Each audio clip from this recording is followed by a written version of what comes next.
¿Es pecado volver a casarse siendo cristiano? Esta pregunta ha causado confusión, dolor y hasta divisiones dentro del pueblo de Dios. Muchos creen tener la respuesta, pero solo la palabra puede mostrarnos la verdad completa. En Mateo 19:9 Jesús declara: y yo os digo que cualquiera que repudia a su mujer, salvo por causa de fornicación, y se casa con otra, adultera. Esta afirmación parece definitiva, pero encierra una profundidad que a menudo se malinterpreta. Hoy veremos cómo interpretar este pasaje y otros textos bíblicos para entender el corazón de Dios respecto al matrimonio, el divorcio y el nuevo comienzo. Te mostraremos cómo discernir si una nueva unión es aceptada por Dios o si se convierte en una transgresión espiritual. ¿Estás listo para entender lo que Dios tiene reservado para ti? Desde el principio de los tiempos, el corazón del hombre ha estado marcado por una profunda necesidad de pertenencia, de unidad y de amor verdadero.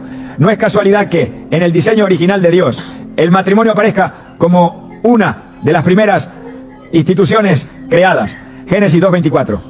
Declara con claridad: por tanto, dejará el hombre a su padre y a su madre, y se unirá a su mujer, y serán una sola carne. Esta declaración no es simplemente una instrucción sobre relaciones humanas, es una revelación del modelo divino de unidad espiritual. El matrimonio no fue ideado como un contrato que puede ser disuelto por mutuo acuerdo. Fue establecido como un pacto sagrado, sellado no solo entre dos personas, sino también ante Dios, con implicaciones eternas. Cuando Dios creó al hombre, no lo dejó solo por mucho tiempo. Génesis 2:18 nos muestra esa intención divina. No es bueno que el hombre esté solo. Le haré ayuda idónea para él. En ese acto de crear a la mujer, Dios no solo suplía una necesidad emocional o práctica, estaba revelando que la unión entre hombre y mujer reflejaría su imagen misma. Una imagen de amor, entrega y complementariedad. Adán no recibió a Eva como a cualquier compañera, sino como a un reflejo de sí mismo. Esto es ahora hueso de mis huesos y carne de mi carne, exclamó. Desde ese momento, el vínculo conyugal fue instituido como una unidad indivisible, una unión que no debía romperse. Con el paso del tiempo, sin embargo, el pecado distorsionó esa imagen perfecta.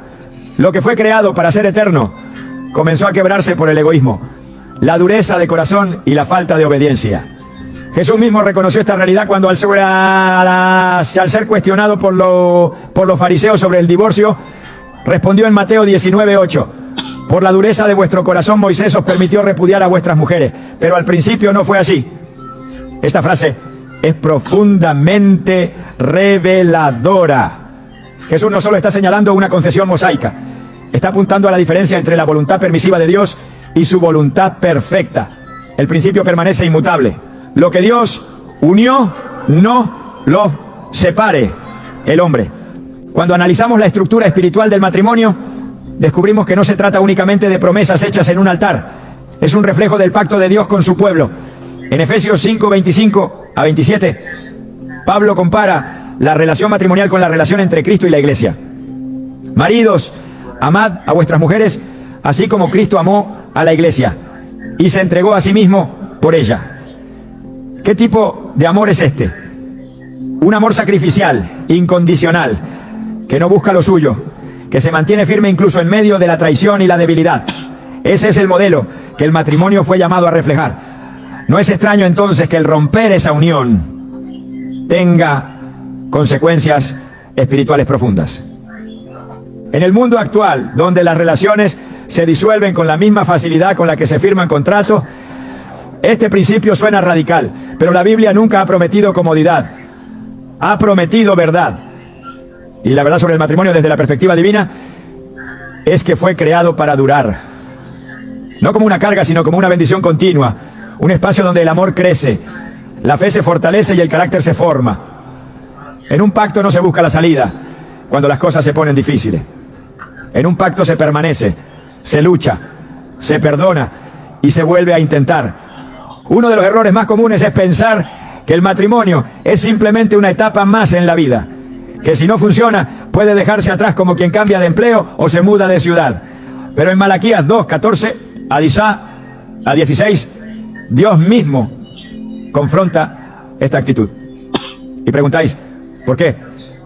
Porque Jehová ha atestiguado entre ti y la mujer de tu juventud, contra la cual has sido desleal, siendo ella tu compañera y la mujer de tu pacto.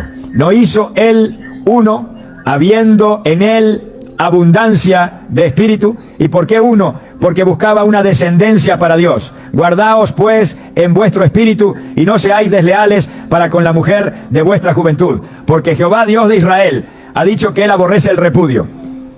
Este pasaje no solo habla de deslealtad, habla de la traición a un pacto espiritual que va más allá de la legalidad. Un pacto que Dios mismo ha presenciado. En medio de tantas voces que buscan relativizar la santidad del matrimonio, esta verdad sigue en pie. El pacto matrimonial es una unión espiritual con propósito divino. No se trata solo de dos personas que se aman, sino de dos almas unidas con el propósito de reflejar la gloria de Dios en la tierra.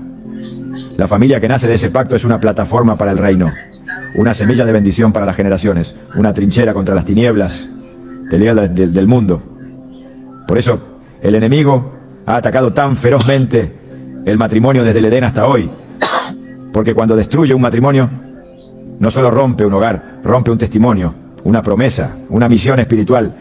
Al entender esto, la pregunta sobre si volver a casarse es pecado no puede ser respondida sin antes comprender qué es realmente el matrimonio. No es simplemente una formalidad ni un estado civil, es un llamado divino, es una entrega total que no puede tomarse a la ligera. Cuando alguien dice, sí, acepto, delante de Dios, está declarando su intención de honrar ese compromiso hasta que la muerte lo separe. No hasta que haya problema, no hasta que aparezca alguien mejor, no hasta que las emociones se enfríen. La permanencia es la marca del amor verdadero, y eso es precisamente lo que el pacto matrimonial debe encarnar. Hay quienes al escuchar estas verdades sienten temor. Temor de haber fallado, temor de estar condenados por errores pasados, y es comprensible. Pero esta enseñanza no es para condenar, sino para edificar, para que entendamos el peso del diseño de Dios y también su gracia cuando fallamos. Porque aunque Dios odia el divorcio, también ama la restauración. Su deseo no es dejarte en ruinas, sino construirte de nuevo sobre un fundamento sólido. Pero ese nuevo comienzo no puede darse sin una verdadera comprensión del pacto que se rompió. No puede iniciarse un nuevo capítulo si no se ha cerrado el anterior de manera bíblica y espiritual. Jesús no evitó los temas difíciles. Él enseñó con firmeza, pero también con compasión. Y cuando habló del matrimonio, lo hizo para recordar al pueblo que la fidelidad no es una opción, sino un principio divino. En Mateo 19:6 lo dijo con claridad.